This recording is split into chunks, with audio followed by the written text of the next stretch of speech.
दोस्तों, सबसे पहले ये समझना चाहिए कि जो भी इस धरती पर है, सबके पास कुछ न कुछ भाग्य है।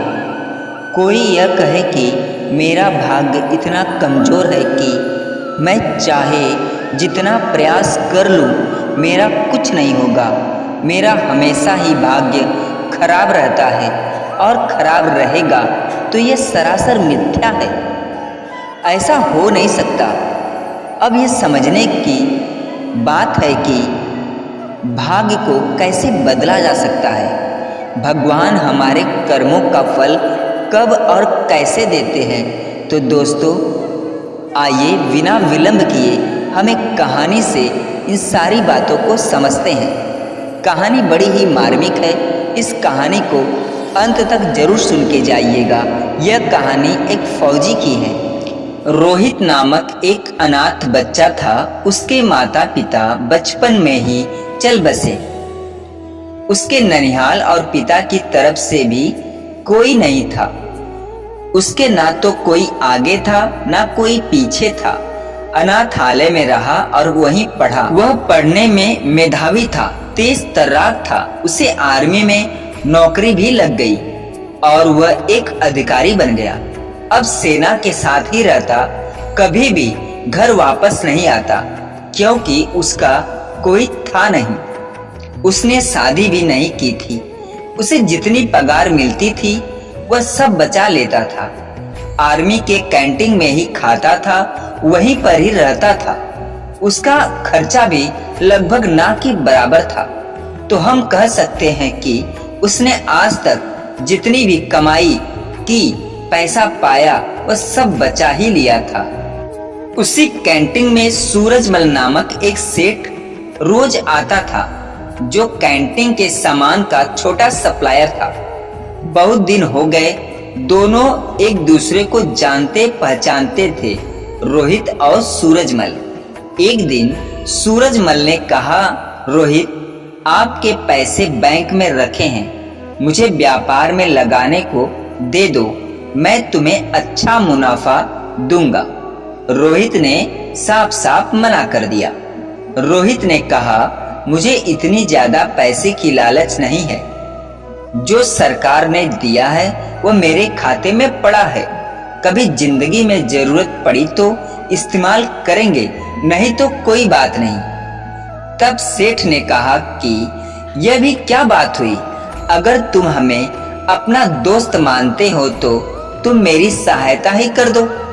मैं तुम्हें यह पैसा वापस लौटा दूंगा, और वो भी समय पर। कम से कम मेरा काम तो हो जाएगा। अभी इस पैसे की तुम्हें जरूरत भी नहीं है।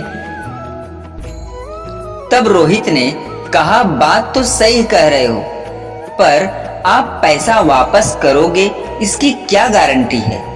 तब सेठ ने कहा, कसम खाकर कहता हूँ, धोखा नहीं दूंगा दोस्त। रोहित ने कहा, सेठ जी, लोग तो पैसे के लिए क्या क्या कर देते हैं, पर कोई नहीं, चलिए मैं आपकी बात को मान लेता हूँ। कम से कम आपका तो भला हो जाए। सेठ ने मुस्कुराते हुए धन्यवाद कहा और रोहित को गले लगा लिया। पैसा लेने के बाद सेठ जब भी आता, रोहित को बहुत बहुत धन्यवाद देता। सेठ का बिजनेस रोहित के पैसों से बढ़ रहा था। आमदनी दिन दुगनी रात चौगनी हो रही थी। आमदनी बढ़ने के साथ साथ अब सेठ की नीयत में भी बेईमानी आ चुकी थी। अब वह पैसा ना लौटाना पड़े उसका बहाना ढूंढता था।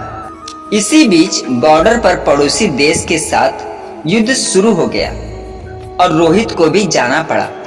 जहां युद्ध हो रहा था वो इलाका काफी दुर्गम था। वहां पहुंचने का एकमात्र रास्ता घोड़े से पहुंचने का था। रोहित एक कुशल घुड़सवार था। उसे एक घोड़ी मिली। वो बिगड़ैल थी। रोहित के पीठ पर बैठते ही सरपट दौड़ने लगी। रोहित उसे काबू में करने की जितनी कोशिश करता, वो अपनी गति और तेज कर देती। रोहित ने लगाम पूरी ताकत से खींचा। घोड़ी का मुंह कट चुका था, पर पता नहीं आज ये बिगड़ैल घोड़ी कुछ भी सुनने को राजी नहीं थी। घोड़ी दौड़ते दौड़ते टिटिक टिटिक दुश्मन के खेमे के सामने जाकर खड़ी हो गई। रोहित दुश्मन की गोलियों का शिकार हो गया कि रोहित युद्ध में वीर गति को प्राप्त हुआ। सेठ ने वहां काफी दुख दिखाया और कैंटीन से बाहर आते ही खुशी से झूम उठा। अब पैसा वापस भी नहीं करना होगा। सेठ के मन में ये बातें चलने लगी। सेठ का व्यापार दिन दुगना रात चौगुना तरक्की कर रहा था। कुछ दिनों के बाद सेठ की पत्नी मां बनी और सेठ एक सुंदर बच्चे का पिता बना। सेठ के जीवन का ये सबसे बेहतरीन समय चल रहा था। समय बीतते बीतते देर नहीं लगती। सेठ का बेटा अमर जो अब बड़ा हो गया था और अब सेठ के साथ मिलकर व्यापार करता था। अमर विवाह योग्य हो चुका था। अच्छे घर की सुंदर सुशील कन्या देखकर अमर की शादी भी हो गई। अब सेठ कहता कुछ दिन की और बात है, अब बेटा व्यापार संभाल लेगा। मेरी जिंदगी सफल हो गई और क्या चाहिए मुझे। अमर की शादी हुए मुश्किल से केवल 2 महीने हुए थे। अमर सड़क पार कर रहा था, उसे चक्कर आया और गिर गया। लोग उसे उठाकर हॉस्पिटल पहुंचाए। उसके ब्रेन का MRI और अन्य टेस्ट हुए तो पता चला अमर को ब्रेन कैंसर है। सेठ ने डॉक्टरों से कहा पैसे की चिंता मत करें, आप इलाज करें। डॉक्टर और हॉस्पिटल से कहा पैसे की चिंता मत करें, आप इलाज करें। डॉक्टर और हॉस्पिटल बदलते गए पर अमर की हालात दिन व दिन बिगड़ती गई। सेठ अब व्यापार पे ध्यान नहीं दे पा रहा था। उसके कस्टमर छूटते जा रहे थे। उधर हॉस्पिटल का बिल बढ़ता जा रहा था। अब सेठ पर कर्ज काफी हो चुका था। सेठ परेशान था। अब अमर को डॉक्टर ने जवाब दे दिया। सेठ हार चुका था। किसी चमत्कार की आशा में बैठा था। चमत्कार तो नहीं हुआ पर अमर अब इस दुनिया में नहीं रहा। महीनों जिंदगी की जंग लड़ने के बाद अमर हार चुका था। सेठ के घर में हाहाकार मच गया। सेठ सेठानी अमर की पत्नी सब विलाप कर रहे थे। यहाँ तक कि घर के नौकरों का भी रो रो कर बुरा हाल हो चुका था। तभी एक साधु सेठ के घर के सामने से गुजर रहे थे तो उन्होंने रोने की आवाज सुनी। तो वहां जाकर उन्होंने कहा कि रोने से कुछ नहीं होगा, जो होना था वो हो गया। सेठ गुस्से में बोला, मेरे साथ ही क्यों? साधु ने कहा, सब कर्म का फल है, यही चुका कर जाना होता है। आज बहुत रो रहे हो, कल तो तुम बहुत हंस रहे थे। सेठ ने कहा, मैं कुछ समझा नहीं महाराज। तब साधु ने कहा, तुमने अपने व्यापार के लिए उधार पैसे लिए थे? जब व्यापार चल पड़ा तो तुमने जिसके पैसे थे उसे लौटाए नहीं ना? सेठ ने कहा, गलत, वो मर गया था, किसे लौटाता? साधु ने कहा, झूठ नहीं बोलो, तुम भूल गए उसके मरने के समाचार पे तुम कितना खुश हुए थे। उस दिन तुमने मिठाई बांटी थी। क्या मिठाई बांटना सही था? तुम कहो, अपने दिल से पूछो, मसीहा फौजी के मरने पर मिठाई बांटना सही था? तुम उसके पैसे को सरकार को या अनाथालय या किसी जरूरतमंद को दे सकते थे, पर तुमने नहीं दिया। तुम्हारी नीयत में खोट थी। तब सेठ शर्मिंदा था।